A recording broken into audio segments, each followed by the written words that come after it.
This is Leonard Miller. This is November 20, 1968.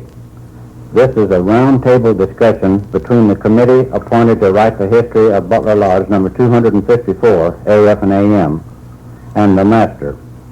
I would like to introduce the committee first.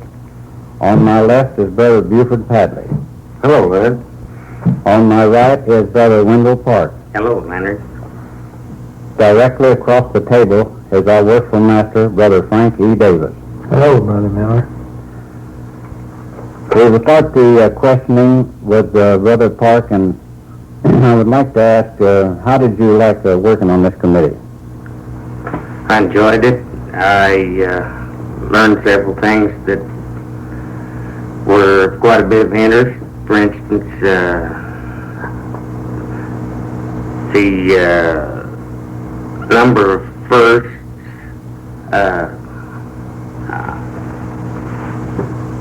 You mean the number of degrees? That's right. The number of degrees that were conferred the first, and a lot of them dropped by the wayside before they got to the third. Well, that is an idea. I think, as I remember, there was 500 and something first degree, but it got down to 422 or 3 third degrees, which of course only proves that only the good men go ahead and finish. The rest of them, as you say, drop by the wayside. I don't know what they think when they join the lodge, but somehow they don't think there's any work to it. But those of us that have completed our proficiencies and they've either gone through the chairs or in the process of going through the chairs, why we know there isn't any good derived from it unless we do exercise a good deal of work and patience with it. And I think that was a point that was well brought out. What do you think future generations will think of this idea of recording our voices on this tape? You think they'll enjoy hearing it, or you think the tape will probably be destroyed before anybody gets a chance to hear it? I don't know, things travel so fast you can't tell. Well, that's a good idea. I think to make the tape, maybe they'll appreciate it. If they don't, we've had a lot of fun in making it anyhow. Well, Padley, you've done quite a bit of work in order to make this, so this history can be presented. I wonder how you enjoyed it. I enjoyed it, what little I done, very much. What do you mean, what little you done? You've done quite a bit of work, both of you did. Well, done what I was told. Well, I wouldn't say exactly told. You was asked to, and I'll say this much for both of you. You've been a committee second to none. Each time that you was asked to do anything, you've helped me a lot with it. And, of course, I imagine I had, generally speaking, a little more leisure time to work on it than you did. But anyhow, it's been a lot of fun making it. It's sure nice to go to lodge and not have to climb any stairs anymore, isn't it? Yes, I enjoy that.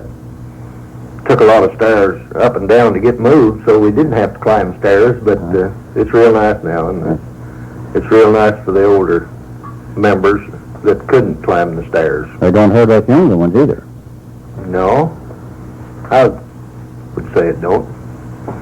Well, Worshipful Master, we finally got around to you. This must have been a good feeling to be Master this year. You know, some of the brethren might be just a little envious of you. Had you ever thought of that? Well, no, I've never thought of it in that manner. I would like to say that this is an honor, being the Worshipful Master in the centennial year, which no other member of this lodge will be able to obtain.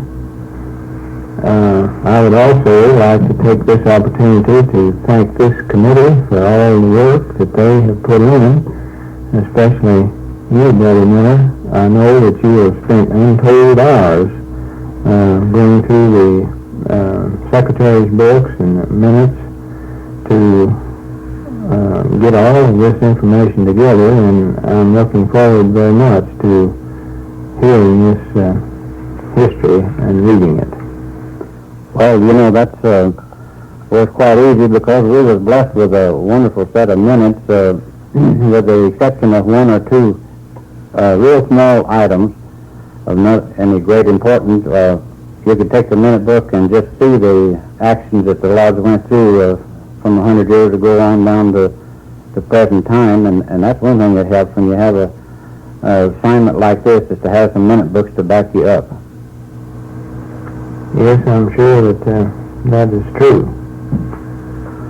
I would also like to say that on behalf of all the members of the lodge, that we are proud of our new hall located on the ground floor with a central heating system and air conditioning. I think that this will help the attendance at our lodge, especially the older members. It's easy for them to come. Well, I am too. Do you have anything else you would like to say here before we call it 30 and get to giving the history of the lodge? I believe not, thank you. That either one of you committeemen have anything to say? I don't believe I do. How about you, Padley? Well, I enjoyed working on the committee and appreciate you helping me and appreciate you asking me to be on the committee. It's an honor. Thank you.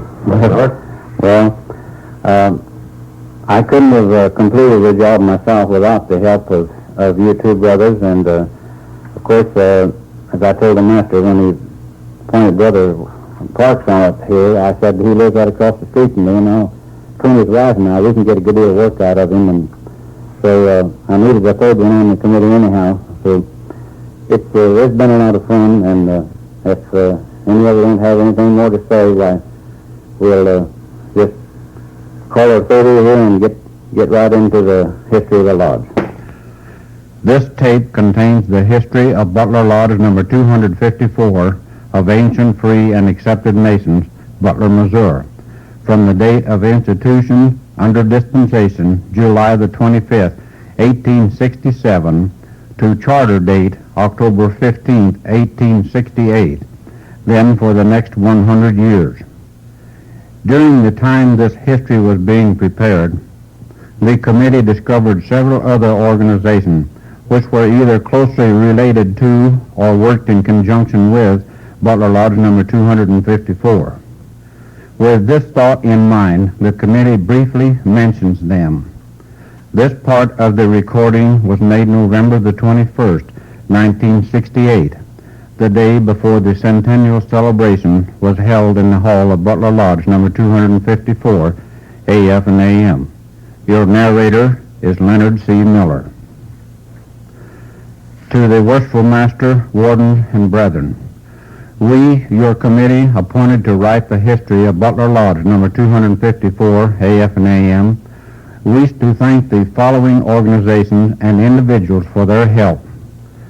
The Secretary of the Grand Lodge of AF and AM of Missouri, Secretary of the Grand Chapter, Order of the Eastern Star of Missouri, Bates County Recorder of Deeds, Robert L. Lewis, Abstractors Homer Duval Jr. and Horace Norton, Bates Lodge number 180 IOOF for use of their minute books, Butler Chapter number 478 Order of the Eastern Star for use of their minute book, Coronation Rebecca Lodge number 238 IOOF for use of their minute book, to the Bates County Museum for pictures furnished, to Nina L. Culver, R.A. Ellis, our Secretary, Wesley Denton, Welder Foster, Ralph O. Fritz, A.L. Buster Bright, Eleanor Lynch, Reverend John T. Treese, Elliot Edwards, Paul Levi, R.J. Billington, Sam Lee Master, and the Butler Public Library and librarian for research work.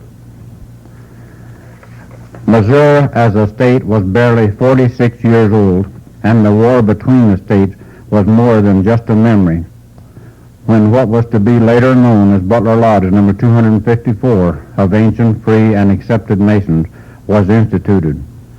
On page 1 of the original number 1 minute book of this lodge, we find this directive from the Grand Lodge of Masons of Missouri. The most worshipful, the Grand Lodge of Missouri. To all and every one, our worshipful and loving brethren, greetings. Know ye that at the petition of our worshipful and well-beloved brother John W. Frizzell, John Steele, Van Buren Van Dyke, C. H. Peck, John W. Hanna, James C. Heath, Robert Hill, G. W. Patterson, G. L. Wheaton, R. G. Hartwell, and several other brethren residing at or near the town of Butler in Bates County, state of Missouri, of the ancient and honorable fraternity of free and accepted Masons, and for certain other reasons, moving our most worshipful Grand Lodge, do hereby constitute the said brethren into a regular lodge of free and accepted Masons, to be opened in the town of Butler by the name of Butler Lodge. At their said request, and of the great trust and confidence reported in every one of the said brethren, the most worshipful Grand Lodge doth appoint our worshipful brother John W. Frizzell, Master, brother John Steele, Senior Warden, and brother John W. Hanna, Junior Warden, for opening the said lodge and governing the same in the several degrees of entered apprentice, fellow craft, and master mason.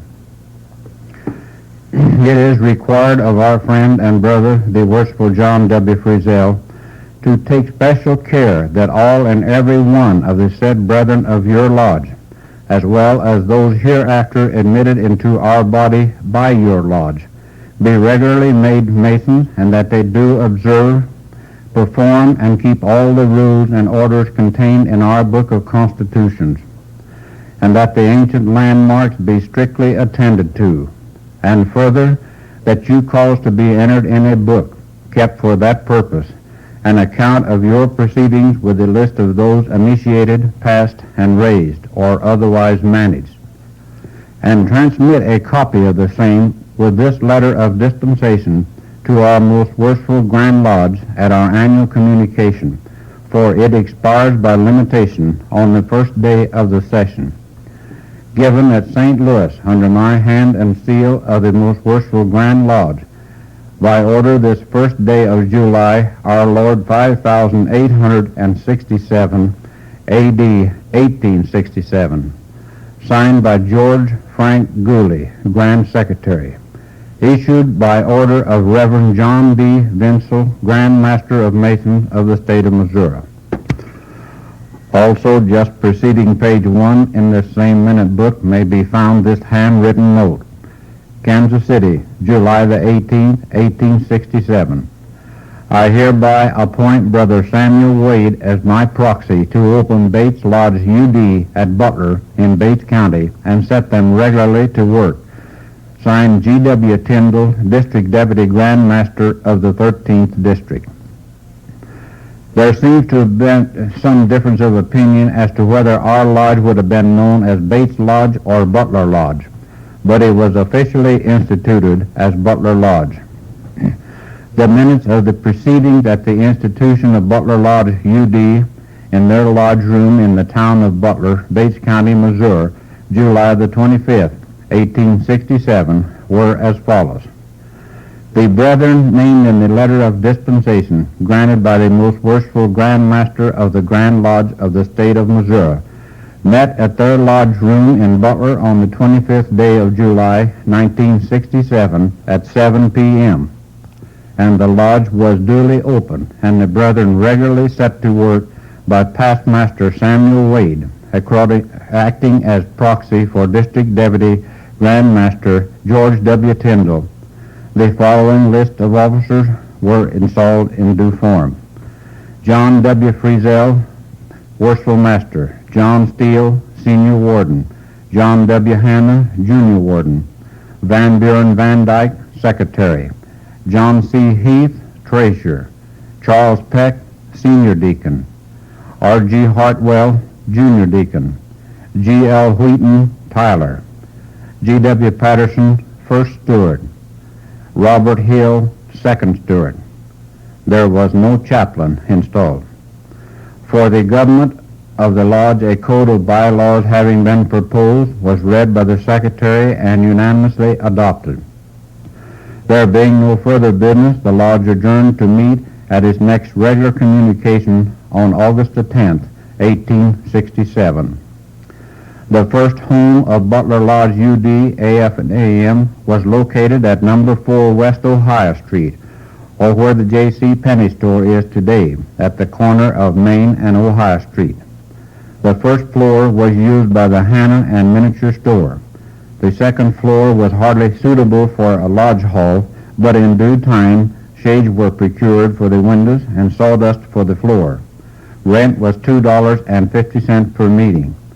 There were 46 charter members. The first regular communication UD was held August the 10th, 1867. Among other business to be transacted, they entertained 7 petitions, 2 for initiation, 1 for a fellowcraft degree, and 1 for a master mason degree, and 3 for affiliation. The 2 for initiation were signed by Mr. Henry C. Donahue and a Mr. John Atkinson. The petition for the fellowcraft degree was signed by Brother William Jennings, but was returned to him with instruction to procure a permit from the Grand Lodge. The reason for this action was because Brother Jennings had been initiated by the old Bates Lodge number 88 AF and AM, which existed here in Butler prior to the Civil War. By now its members scattered and the records burned along with the town of Butler under the now famous Order number 11, vacating this territory in 1863. The petition for the third degree was made by Brother William C. Long, which was accepted and was to figure prominently in the history of our lodge, as you will see later. I think here is a good place to mention some of the general rules practiced in the lodge and still not divulge any of its inner workings. I am sure they will prove interesting to the brethren, especially those who maintain their membership in Missouri lodges. In the Code of Bylaws adopted at their institution on July the 25th, 1867, we find, among other things, it contained the following. Each stated communication of the lodge shall open in the third degree. Even though it was not mentioned in the bylaws, I noticed the lodge always closed in the third degree, whether it was a stated or a special communication. The lodge dues shall be $2 per year. Any time a member of the lodge who is in good standing shall submit a request in writing, the books of the secretary and treasurer must be audited, and a report made to the lodge at its next regular communication. Such request to be made only when the lodge is open in the third degree.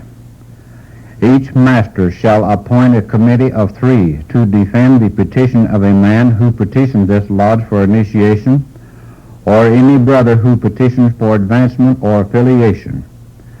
In those days, a brother could be initiated, give his proficiency, and have it accepted. Still, he had to petition the lodge for advancement.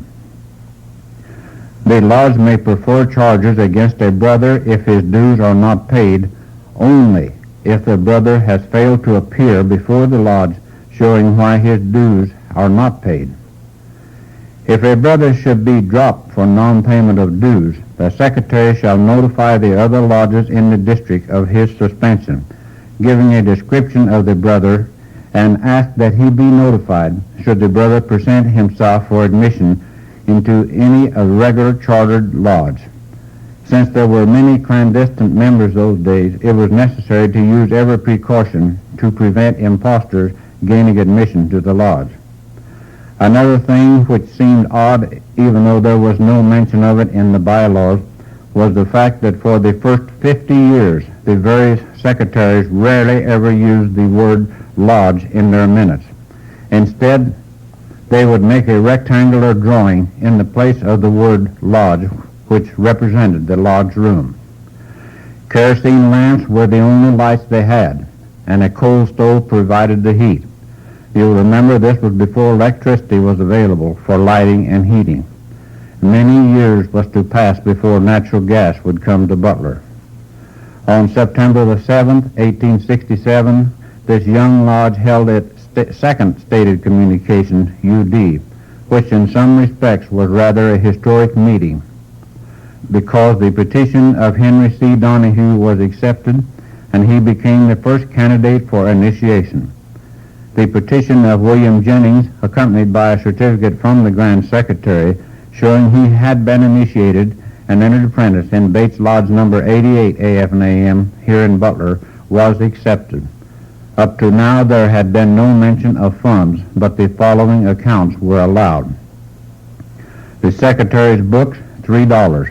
Spittoons, $4.27. A Bible, $4.50.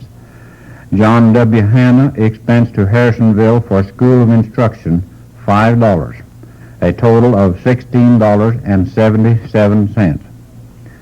In accordance with the directive contained in the Grand Lodge dispensation, a report was sent to the Grand Secretary. It was accompanied with a request for a charter and a check for $23 to pay for the same. At their meeting on December the 7th, 1867, Brother William C. Long, who had received his entered apprentice and fellowcraft degrees in Lodge No. 157 at Rockport, Missouri, was raised to the sublime degree of a Master Mason. Under the good of the order, Brothers Hanna and Miniature, owners of the building occupied by Butler Lodge UD, spoke at length of another lodge about to be instituted here in Butler, Bates Lodge No. 180 of the Independent Order of Oddfellows. They said the proposed lodge would like to meet in the Masonic Hall and was prepared to pay rent either to the Masonic Lodge or Hanna and Miniature. In any event, the rent now being paid by Butler Lodge UD would be reduced, and each lodge would furnish their own fuel and kerosene for the lights. After some discussion, it was properly moved and seconded and carried unanimously that Butler Lodge UD share its hall with the new Oddfellows Lodge, and that the rent be paid to Hanna and Miniature.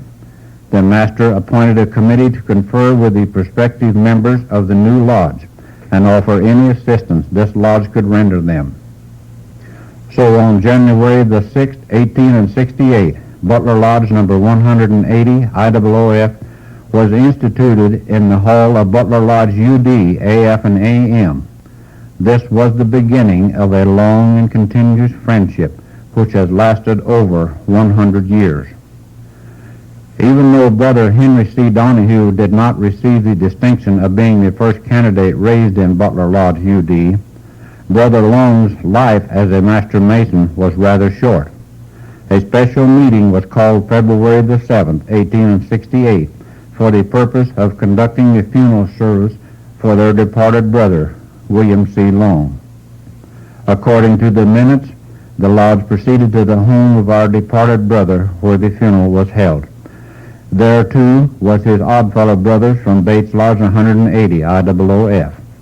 After the funeral, the brothers from both lodges marched out Cemetery Road, now Pine Street, to the place of interment, Oak Hill Cemetery, where the body was buried with both the ceremonies peculiar to our ancient institution and those of the Oddfellows. To find Brother Long's grave, enter the cemetery from the main Mill Street entrance. Go east to the 6th row of stones, turn north to a place about 30 foot from the north fence.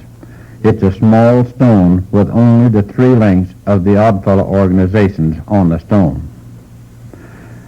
Even at this early age, the lodges began to dream of owning their own lodge hall. On March the 7th, 1868, a committee was appointed to ascertain the cost of a lot and building a new hall. At their meeting on April the 4th, 1868, they decided to pay the titler $1 per night for all stated and special meetings, also to spend $5 for window blinds.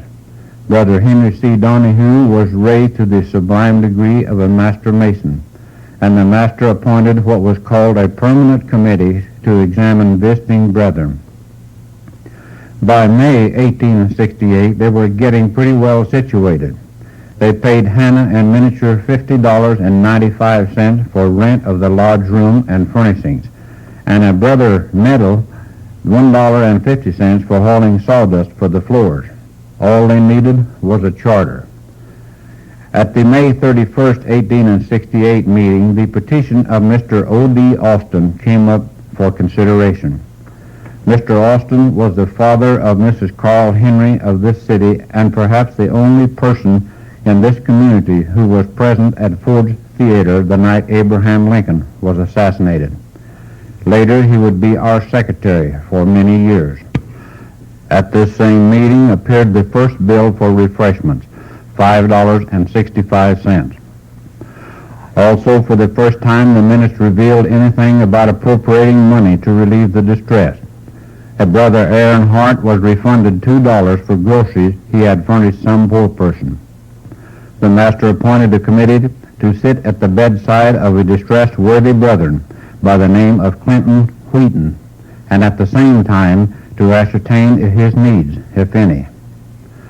The Lodge voted on June the 27th, 1868, to appropriate $100 to relieve a distressed brother. While at the same meeting, a committee was appointed to meet with the county court to ascertain if money could be borrowed to build a new lodge hall.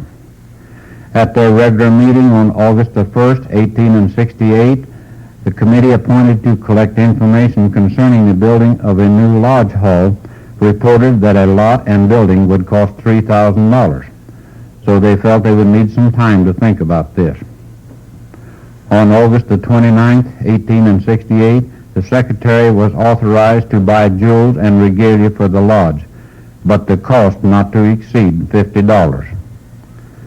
Even though the lodge had made formal application to the Grand Lodge for a charter in September 1867 and had a receipt in the amount of $23 from the Grand Secretary dated September the 17th, 1867, it was not until October the 15th, 1868, that the Grand Lodge finally approved their application.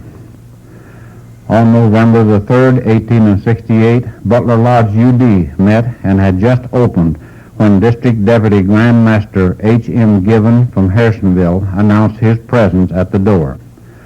After he was admitted and introduced, he formally presented the lodge with their charter.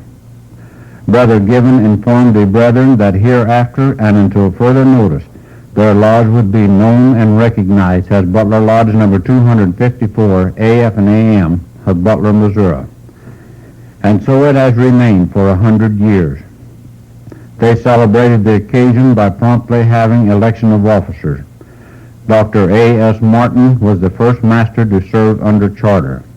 District Deputy Grand Master Given appointed Brother Frizzell, our first master conductor, and they proceeded to install officers.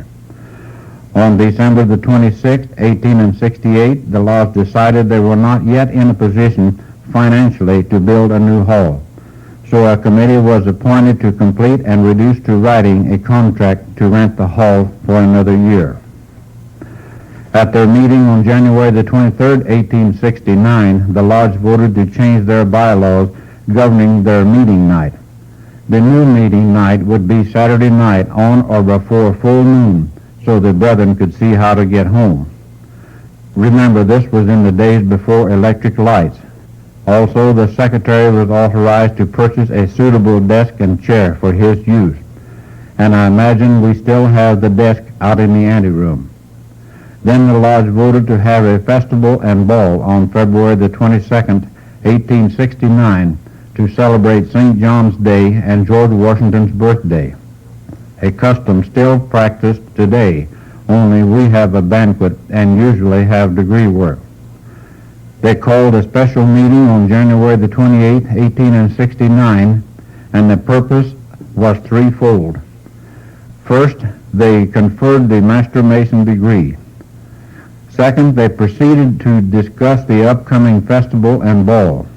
The committee reported that they had received considerable amount in contributions from the local merchants, but if the festival did not bring in enough money to cover expenses, the balance would have to come from the lodge's treasurer. The lodge voted to charge $3.50 for festival tickets and $5 for festival and ball tickets. Another committee was appointed to make arrangements with the Oddfellows for use of the hall that night.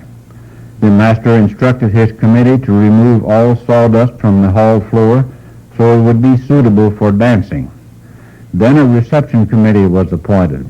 It seemed that everything was ready for the big night.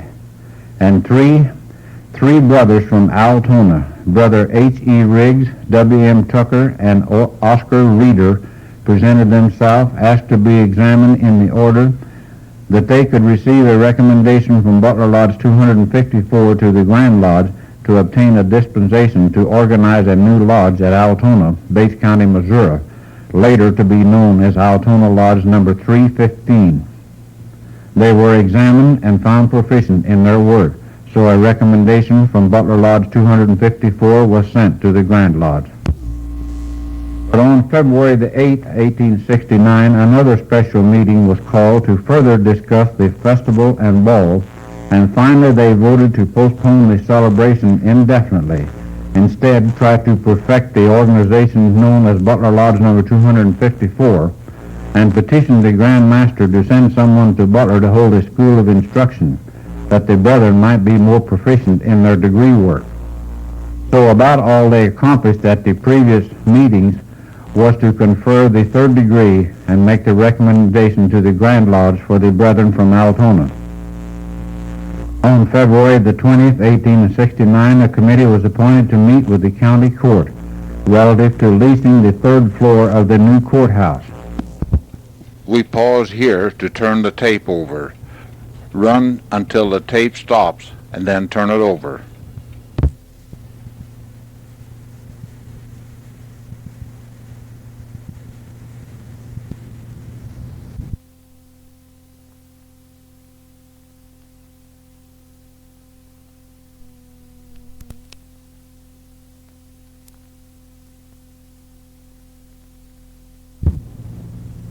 Which was in the process of being built.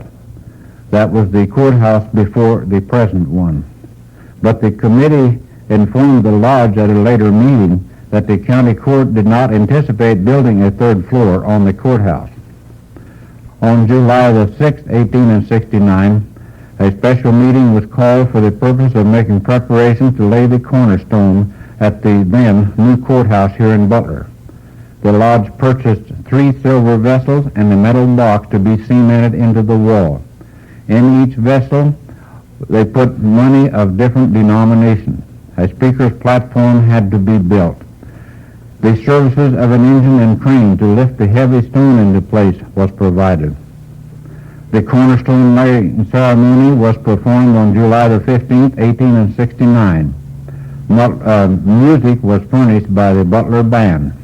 The contents of the vessel and metal box were as follows: a book of Constitution of the Grand Lodge of Missouri, 1 silver $half, 1 2-cent coin, 1 copper cut coin, 1 1-cent coin, 2 nickel 5-cent coins, 1 1/2 franc coin, 1 10-cent silver coin, 1 25-cent federal note, 1 German silver coin, 1 copy of the Bates County record, and a roll of members of Butler Lodge number 254. Also pictures of Butler and a copper plate containing the present date and the date of charter of Butler Lodge number 254, AF and AM. At their meeting on July the 17th, 1869, they paid the bills incurred during the cornerstone laying and voted to pay the secretary $1 per meeting night for his services. The lodge was to obtain the ripe old age of 2 years before this notation can be found in the minutes. No meeting held because of lack of quorum. In early October 1869, both lodges were officially notified by Brothers Hannah and Miniature that they had sold their property to a clothing firm and that a modern 3-story brick building would be built on the same location where the J.C. Penney store is now. They mentioned that the 2nd and 3rd floors would be occupied by a hotel, the Palace Hotel. Since their lease would expire December the 31st, 1869, the lodge would have to find other quarters. And to further add to their problems, another lodge was about to be organized and known as Butler Encampment number 76 of the Independent Order of Oddfellows. They sent their committee to meet with the Masons relative to renting the hall. Those present who were members of the Oddfellow Lodge knew that a price of $100 per year had been suggested at the last Oddfellow meeting, $50 to the Masons and $50 to their lodge, and the encampment to furnish their own fuel and lights. Further, they did not that they not interfere with the regular meeting nights of the subordinate lodges. After some discussion, it was voted to let Butler Encampment Number 76 use the hall free of charge until December the 31st, 1869. If, after January the 1st, 1870, the Masons and Oddfellows were sharing the same hall at the same location, the above arrangement would be satisfactory with Butler Lodge Number 254. So Butler Encampment Number 76 was instituted October the 7th, 1869, in the hall of Butler Lodge Number 254, AF and AM, and Bates Lodge 180, IOOF. According to the minutes of the Oddfellows, on October the 25th, 1869, their hall committee reported that a Brother A.M. Christian, a member of both lodges, had offered to lease the second floor of a building on the northeast corner of the square, where the First National Bank is now, and owned by Christian and Horton, for 1 year at a price of $250. Their lodge voted to accept Brother Christian's offer and instructed their trustees to negotiate a lease at once, which was done. The Oddfellows moved out early in December 1869. A special meeting was called on October the 7th, 1869, to discuss the hall situation, but no action was taken. Then Brother J. A. Duncan, F. W. Ewing, and A. J. Satterley appeared before the lodge and asked to be examined as to their proficiency in the ancient order of Freemasonry, and if found worthy, that Butler Lodge Number 254 send a recommendation to the Grand Lodge that a new lodge might be instituted at Crescent Hill, Bates County, Missouri. Our lodge took the proper action. Brother Satterley, the postmaster at Adrian and a member of Butler Lodge Number 254, applied for and received a demit so he could help organize the new lodge. At their meeting on November the 13th, 1869, a committee was appointed to confer with the Oddfellows in regards to renting their hall for Masonic meetings. It was at this same meeting Brother A.B. Maupin, J.B. Newberry, and James C. Martin appeared before the lodge to be examined as to their proficiency in the order, and being found proficient, asked Butler Lodge 254 to recommend a dispensation be granted in order to start a new lodge at Johnstown, Bates County, Missouri. The same was done. Brother Maupin took a demit from our lodge in order that he might help organize the new lodge, later to be known as Johnstown Lodge Number 350. On December the 18th, 1869, the hall committee reported they could lease the Oddfellows Hall for $150 per year, with everything furnished, including lights, fuel, and janitor services. The lodge voted to instruct the committee to negotiate a contract at once with the Oddfellows. Butler Lodge Number 254 was moved into their new hall before Christmas, and work started immediately on the new 3-story brick building, now known as the J.C. Penney Store. In order to let the general public know something about the lodge and order, a special dispensation was obtained from the Grand Master to hold a public installation of the 1870 officers. The minutes state that on December the 27th, 1869, the lodge was opened, then recessed, and all the elective and appointed officers marched as a body to the First Presbyterian Church, which was located at the corner of Delaware and Fort Scott Streets, where the 1870 officers were installed in due and ancient form, after which a delicious banquet was served by the ladies of the church. This being the first public installation of officers by our lodge, a large crowd was in attendance. Then the brethren marched back to the hall where the lodge was closed in form. On March the 12th, 1870, they bought their first seal. It cost $3. On May the 14th, 1870, it was voted to sell certificates of stocks of $10 denomination to build a new hall, but only to be sold to members of our lodge. Later, it was voted to offer the sale of the certificate to the general public. On May the 21st, 1870, Butler Lodge number 254 was called into special communication to examine brothers J.P. Pope, James Daniel, and A.B. Graves as to their proficiency in the order. Upon finding them well-versed brothers, the lodge recommended to the Grand Lodge that a dispensation be issued for the purpose of starting a new lodge at West Point, Bates County, Missouri. During the winter of 1869 and 70, there was much discussion about building a third floor on the new courthouse to be used for lodge purposes, so a committee was appointed to confer with the Oddfellows relative to the same. The committee reported back that the Oddfellows were in agreement with their plan, so the following proposal was adopted.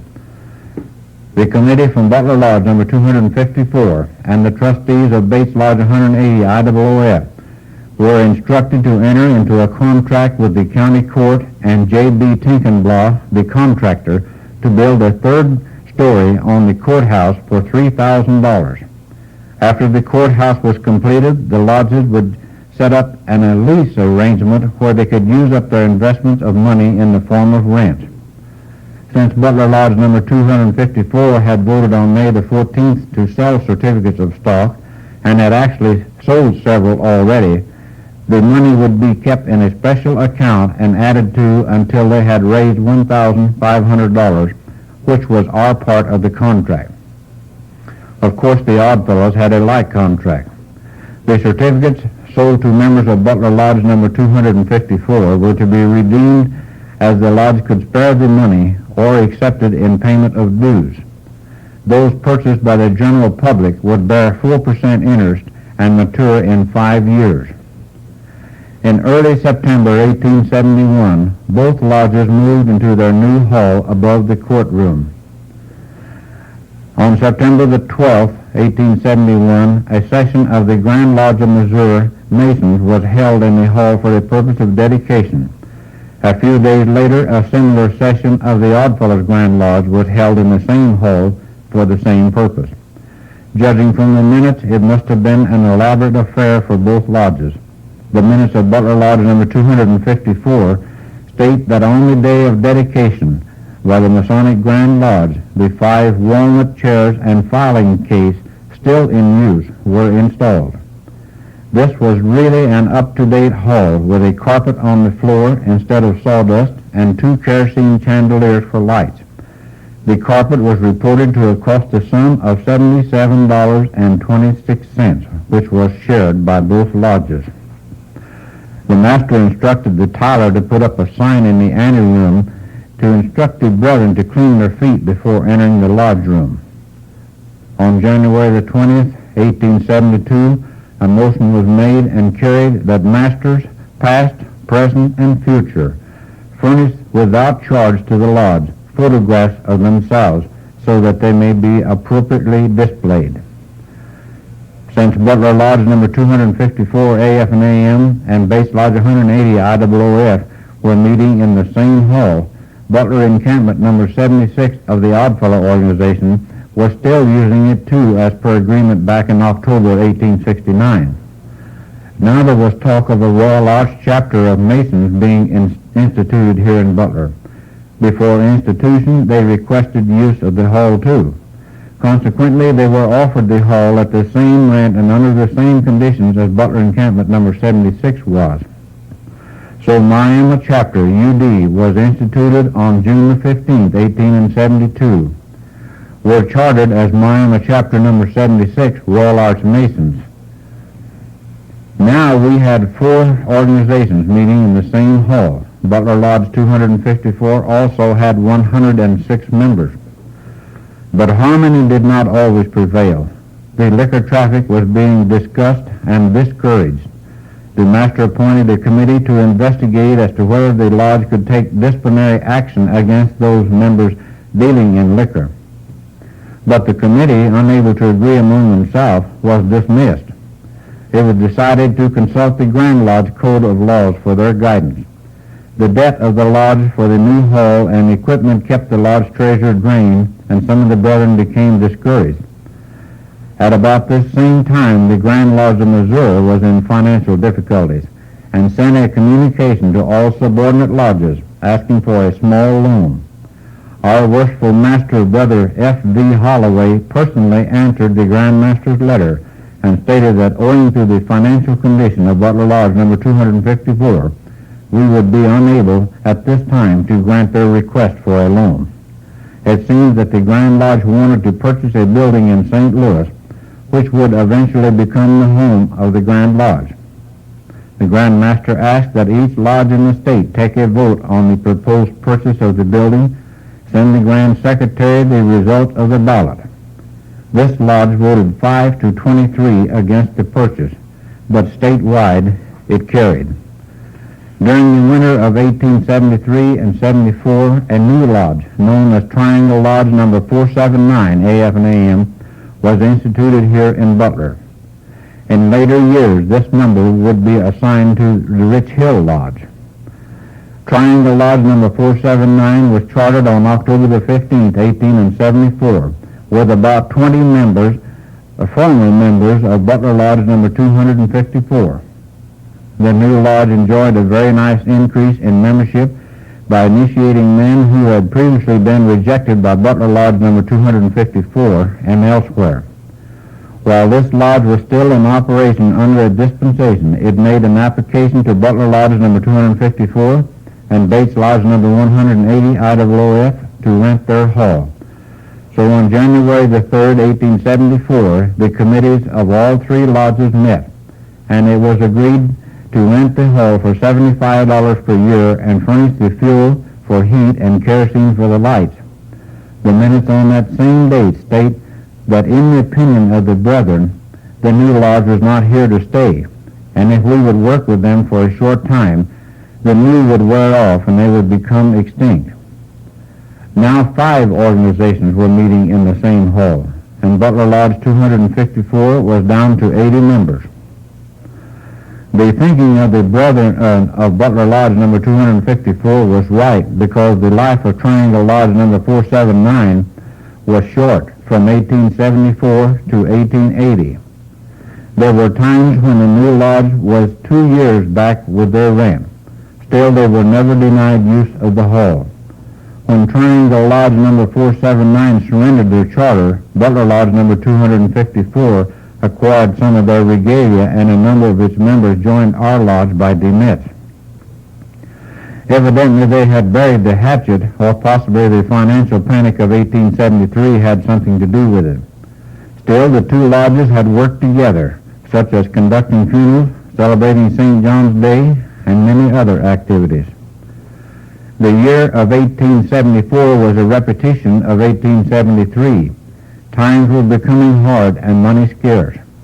The lodge was being made a collecting agency for bad debts, as many charges were preferred and trials were held.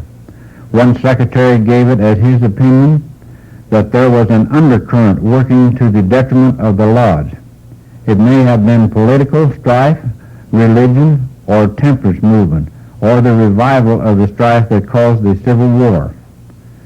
Several members of Butler Lodge number 254 were members of the Butler Volunteer Fire Department.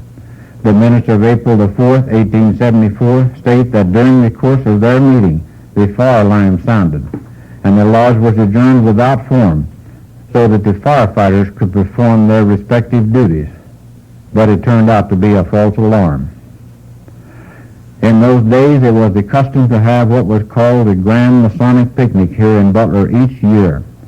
All the lodges in the district were invited, and the recreation facilities of the Christie Lake and McFarland's Grove and Pond were made available to the lodge. The Christie Lake was out South Main Street and located just south of the house where Bill Birch lives today. McFarland's Grove and Pond was in that area just south of Fort Scott Street and extended from South Fulton Street west to South High Street.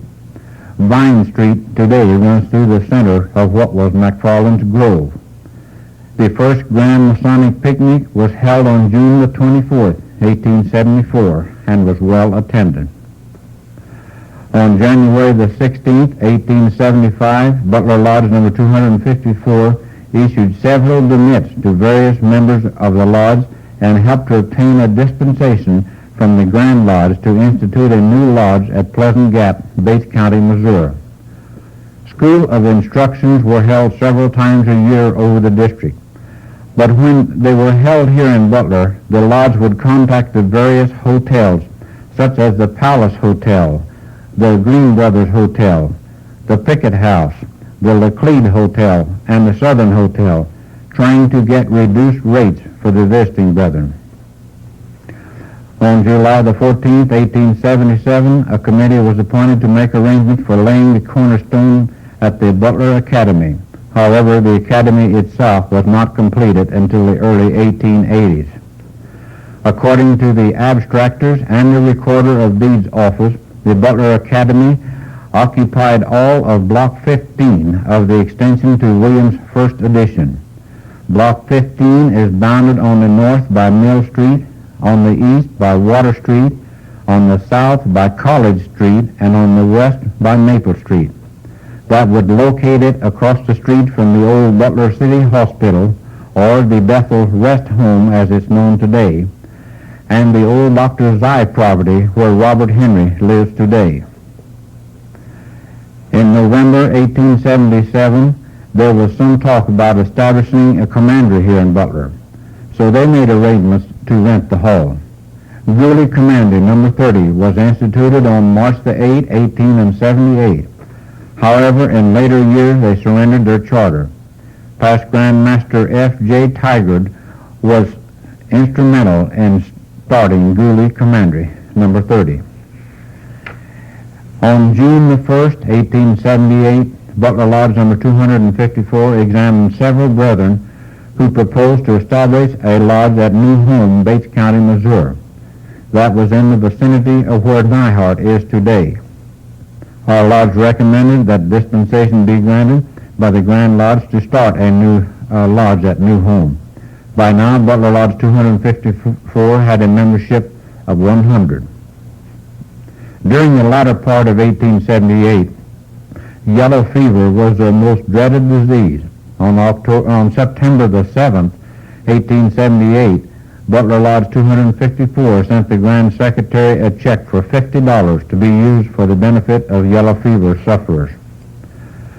90 years ago, come December the 27th, a motion was put before the Lodge and passed unanimously, which to me truly exemplified that brotherly love did exist and was practiced to the fullest between Butler Lodge No. 254, AF and AM, and Bates Lodge No. 180 of the Independent Order of Oddfellows. Here I read the exact words from the minutes of Butler Lodge No. 254 on December the 27th, 1879, and I quote, "On a motion, the Worshipful Master was empowered with the authority to let other Masonic orders and the Oddfellows have the use of the hall for festival occasions without bringing the matter before the lodge." End of quotation. The action taken that night has lasted almost 90 years. Even though the wording has changed very little, the meaning still remains the same. I now read from Article 8, Section 3 of our present bylaws. The Worshipful Master shall have the prerogative, without consulting the lodge, to permit other Masonic orders and Oddfellows to use the hall on festival occasions. End of quotation. Now, of course, both lodges were meeting in the same hall, so this declaration of unity didn't mean as much then as it did in later years.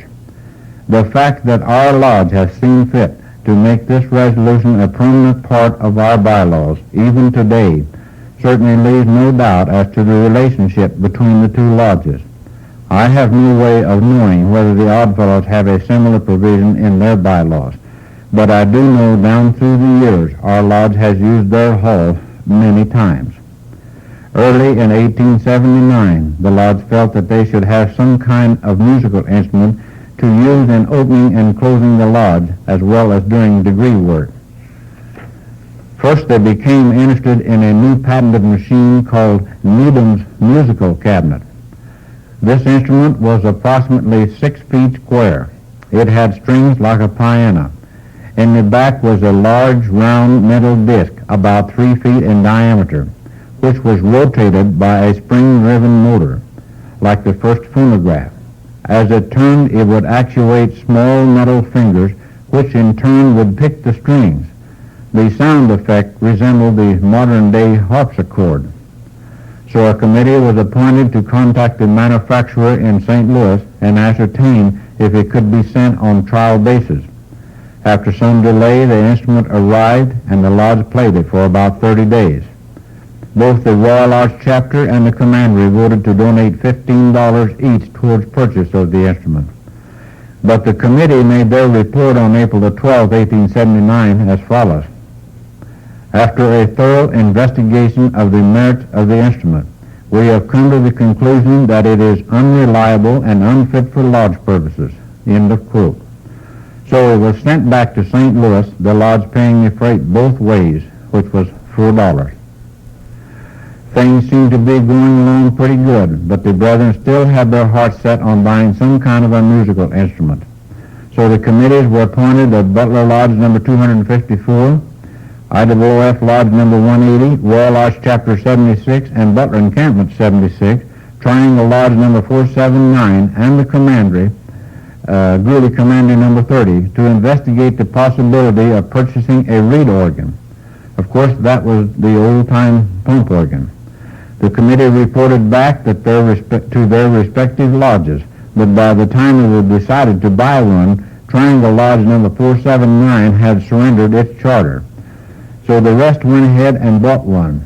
The minutes state that it was used for several years and was deemed as necessary for effective degree work as well as enjoyable to the brethren's ears. At once they voted to remit the organist's dues so long as he presided at the organ a majority of the meeting nights. In the spring of 1881, several brethren belonging to Butler Lodge 254, but residing in Rich Hill, took the minutes and asked that our lodge recommended dispensation be issued for the purpose of instituting a Masonic Lodge in Rich Hill, Bates County, Missouri. This was done, and according to the Grand Lodge proceedings of the 1881 session, the Grand Lodge voted to issue a charter which was granted on October the 29th, 1881. So once again, Bates County had a Masonic Lodge, number 479, but this time it was located in Rich Hill.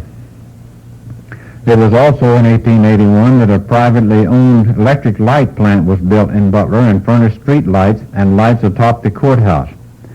But many people were skeptical of the new idea of lighting, including the lodge, so they continued using kerosene lamps. According to the minutes of May the 3rd, 1884, which states, moved and carried that communication from board be received and invitation be accepted to attend and participate in the exercise of laying the cornerstone at the M.E. Church South. Moved and carried that the lodge go as a body and that they will pay one half of the expenses of the Butler Silver Cornet Band.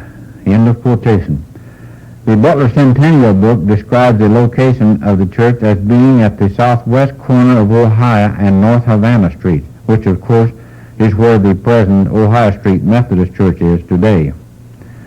During the Panic of 1873, the dues had been lowered to $1.50 per year and was to remain there for several years.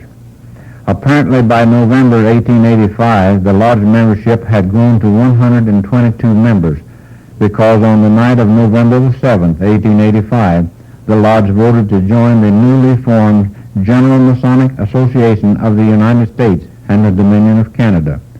The yearly dues was 1 cent per member of the lodge, and the secretary sent a check for $1.22 to the president of the association.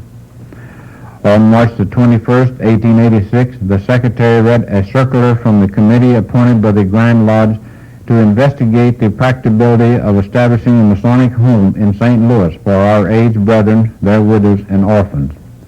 A motion was made and prevailed, demonstrating that this lodge was in favor of said home, but felt it should be located somewhere near the center part of the state. However, it was properly moved and seconded and carried that the lodge send $50 to the Grand Secretary to be applied on the building of the Masonic home. Of course, as we know, it was built in St. Louis and was dedicated on June the 15th, 1889. By the latter part of 1886, the old problem of how to deal with saloon keepers was revived. After much discussion, the Secretary was directed to write both the Grand Master and the Grand Secretary as to how to handle the problem. On February the 5th, 1887, the Secretary read a letter from the Grand Master in regards to Master Masons engaged in saloon business and referred them to certain sections of the Grand Lodge bylaws which specifically states that the business of saloon keepers was a Masonic offense. The Worshipful Master directed the junior warden to prefer charges against all members of the lodge engaged in that business. Some of the brethren sold their businesses and were retained in the lodge. Others chose to stay in business and were consequently suspended. The lodge was in good financial condition and had several $100s in reserve. Sometimes they would loan a brother $100 or $200 and take a deed of trust on his land for security. But some of the brethren began to worry about the legality of such transactions. So on January the 1st, 1887, a committee was appointed to investigate the legal method of loaning the lodge's money. One of the committee, being an attorney, gave as his opinion that the only way was for the lodge to elect 3 trustees, the chairman to be entrusted with the power to loan the lodge's money only after a favorable vote of the committee, and at the same time collect the interest when due for use and benefit of the said lodge. Interest rates were not to be more than 4%, which was the recognized rate at the Bates County National Bank, the Butler National Bank, and the Bates County School Board. So the bylaws were amended to that effect. At the institution of officers on December in 1887 was the first time a chaplain was ever installed in Butler Lodge, number 254. The minutes of October the 6th, 1888, mentioned that another organization was about to be represented in here, the Order of the Eastern Star.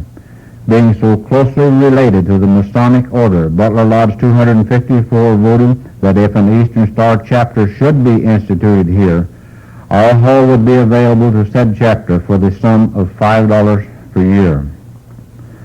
Considerable anxiety arose among the brethren on the night of February the 16th, 1889, when the Walton Opry House burned. Not only was the city momentarily without an opry house, but the services of the Butler National Bank, which was housed in the same building, was no longer available to the lodge and the public. At their meeting on March the 21st, 1889, the Secretary read a communique from the officials of the Butler National Bank, assuring the brethren that their money was safe and available whenever they needed or wanted it. Again, we pause here. Play side 1 of tape number 2.